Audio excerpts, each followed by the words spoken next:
Assalamualaikum warahmatullahi wabarakatuh. Terima kasih saya ucapkan bertemu kita sekali lagi di dalam siaran bicara ilmu di Tanah Merah pada kali ini. Saya nak ucapkan terima kasih kepada program pendidikan daerah kita, Tuan Haji Nikmat Ilik, kerana memberi peluang sekali lagi kepada saya untuk berkongsi sesuatu dengan tuan-tuan perempuan sekalian.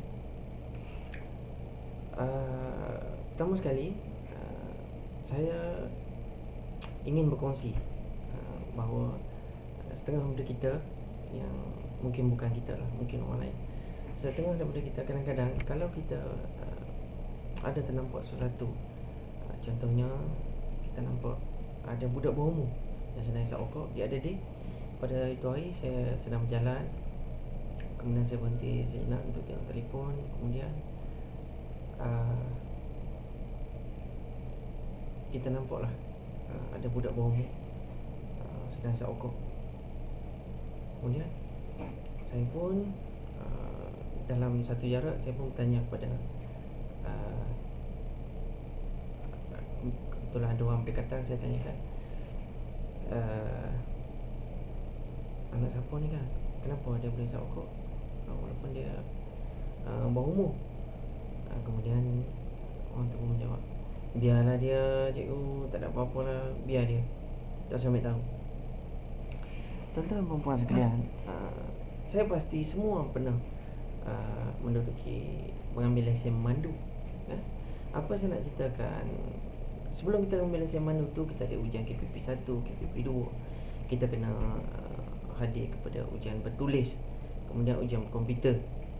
Ujian berkomputer, kemudian kita akan mengambil ujian sendiri. Jika lesen motor, kemudian kita membawa motor untuk dilihat. Begitulah juga dalam permohonan saya ingin kongsikan pengalaman melakukan umrah.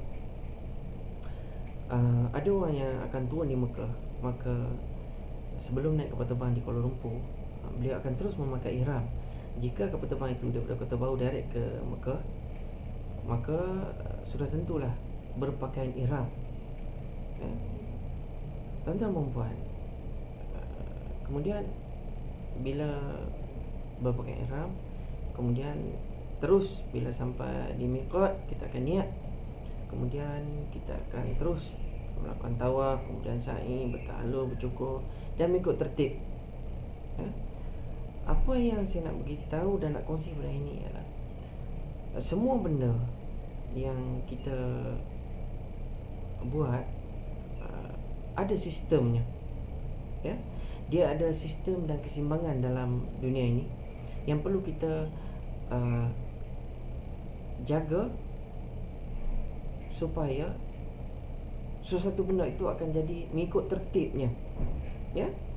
Sudah tentulah kita tidak mahu membuang duit untuk membayar denda jika kita tak melakukan sesuatu, jika kita tak melakukan umrah itu mengikut aturannya.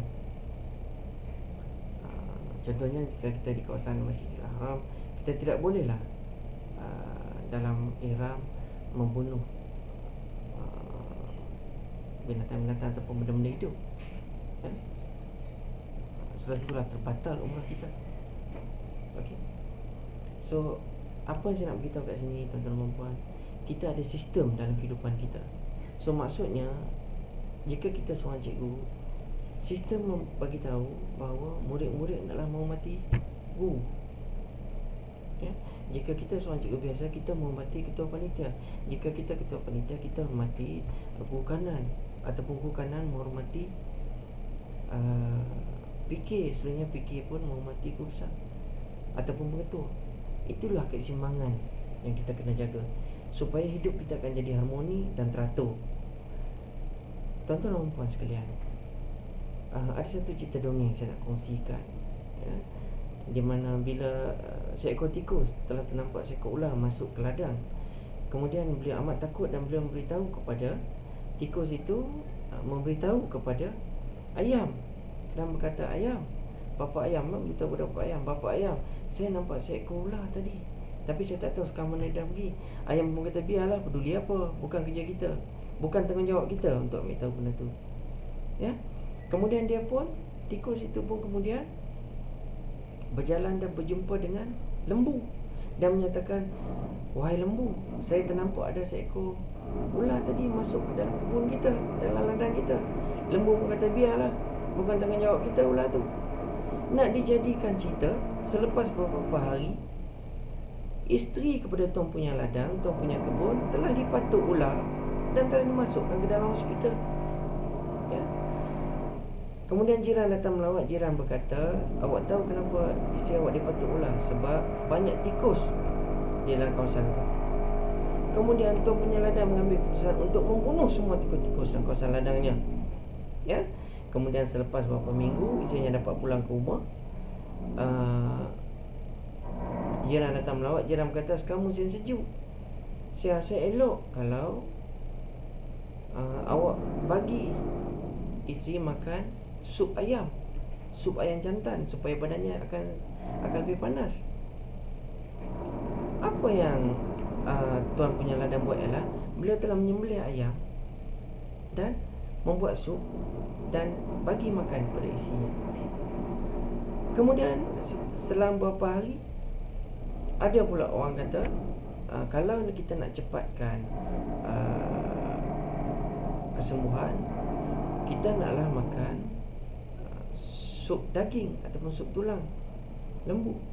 Kemudian apa yang jadi, tuan-tuan dan puan boleh fikir, iaitu tuan punya ladang terus menyembelih lembu, okay?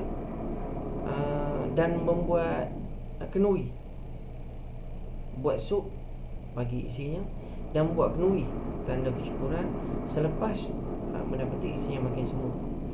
So, tuan-tuan dan puan sekalian, nah, kita nampak kat situ bahawa jikalau masalah ular ni diatasi pada waktu awalnya, sudah tentulah kita tidak akan dapat situasi di mana semua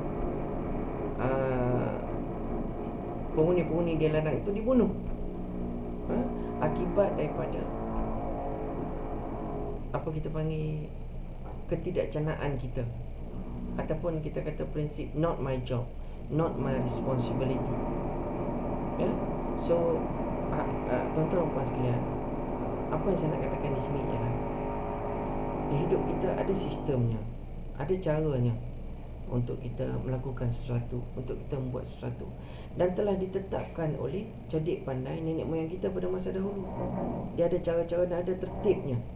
InsyaAllah, jika kita amati dan kita patuhi semua yang telah ditetapkan, mengikut yang telah ditetapkan oleh, orang kata, jika kita pegawai awam atau penjawat awam, jika kita mengikut perkeliling dan garis panduan yang telah ditetapkan, insya-Allah kita akan selamat. Dan jika kita mengikut undang-undang dalam negara kita, insya-Allah kita akan selamat. Ya.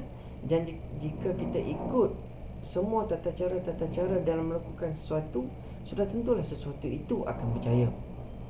Ya. Hadirin hadirat sekalian, tuan-tuan dan puan, apa yang saya cuba katakan di sini ialah, hidup kita mempunyai sistem dan undang-undang dan peraturan-peraturan yang perlu kita ikut dalam melakukan aktiviti sehari-hari. Jika kita pastikan benda tersebut berjalan dengan lancar, insya-Allah semuanya pasti akan berjaya untuk kita. Wabillahi taufiq wal hidayah. Wassalamualaikum warahmatullahi wabarakatuh.